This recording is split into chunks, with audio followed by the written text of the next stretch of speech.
নবী সুলাইমান আলাইহিসসালাম ছিলেন একজন মহান শাসক, যার বিশাল রাজত্ব ছিল। তিনি মানুষ, পশু পাখি এবং জিনদের উপর শাসন করতেন।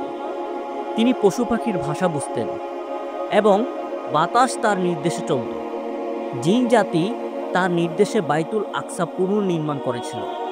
তিনি পৃথিবীর বাদশাহ হওয়া সত্ত্বেও তার হৃদয় ছিল নম্র এবং আল্লাহর ভয়ে পরিপূর্ণ। এমনকি ক্ষুদ্র পিঁপড়ের ডাকে তার বিশাল সেনাবাহিনীও থেমে যেত। হযরত দাউদ আলাইহিসসালাম এর মৃত্যুর পর আল্লাহ তাআলার নির্দেশে হযরত সুলাইমান আলাইহিসসালাম সিংহাসনে বসেন।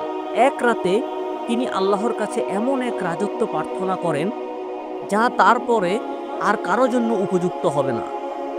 আল্লাহ তার দোয়া কবুল করেন। তখন থেকে হযরত সুলাইমান আলাইহিসসালাম শুধু মানুষের উপর নয়, বাতাসের উপরও শাসন করতেন।